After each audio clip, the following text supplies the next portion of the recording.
Tomorrow, Harvard professor Charles Lieber will learn his fate for lying to federal investigators over his ties to the communists in Beijing. At first blush, it doesn't look like much of a case. At most, he'll get 90 days. Why should we care?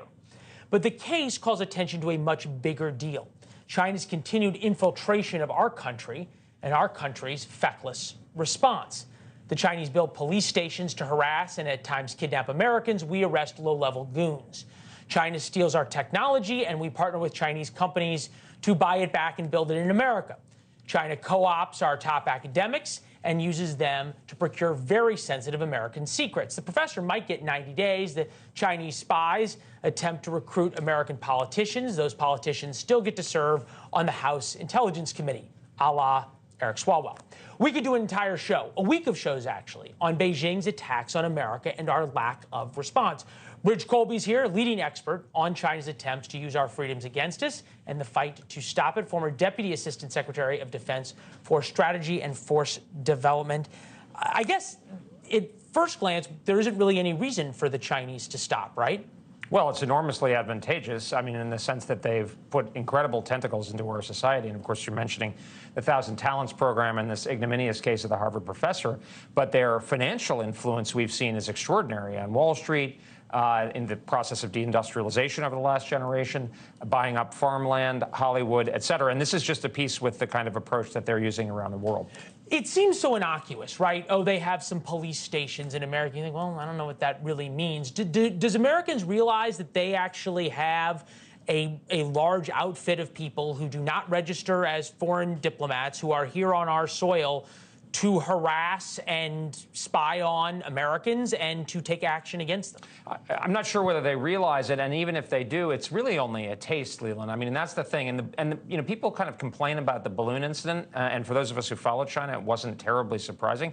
But I think what it did drive home was just the extent of their capacity and their capability and their will to bring influence into our society. And of course, this is all backed up by a peer economy, a genuine peer economy, and a military that is being built to not only take over Taiwan, but ultimately project power around the world. All right, so you have a book on this issue, and you talk sort of about the denial of America in this process. Is that because it's too expensive to take them on? Is it because there isn't another choice? Where does this come down? Well, I think a lot about this, and I think the root of the problem is in a way that we're so unaccustomed to dealing with somebody who's actually a peer. I mean, the line I like to use is Napoleon was supposed to have said, "When China rises, the world will shake." We don't know whether Napoleon says it, but what's more interesting is that Xi Jinping says it. And that was never true with Nazi Germany. It was never true with the Soviet Union. And I think people really have a hard time wrapping their heads around it.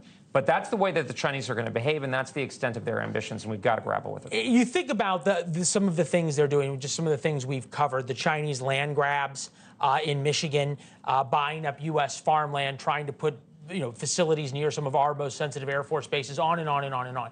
Have we ever done anything, and I include the Trump administration, the Bush administration as well, that actually put the Chinese back on their heels?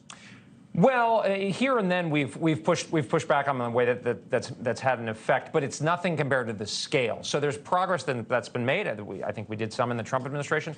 In all fairness, they're doing some in the Biden administration, but it's not meeting the scale. It's all relative, right? If you're competing and you're running faster than you used to, but the other guy is running twice as fast as you are, you're still not succeeding, and that's really the challenge. Yeah, we have yet to extract a price that makes them think twice. And I think about and look, to be fair, you've got members of Congress historically who've been way more hawkish on China than the president has ever been, regardless of party, because the president doesn't want to have to deal with the economic consequences that China can extract.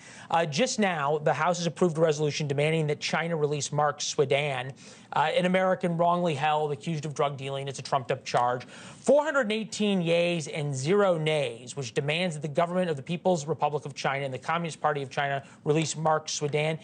Does this even come up as a blip to the Chinese? No, I mean, they've sanctioned large numbers of senior government officials, so I think the chances of their reacting approach zero.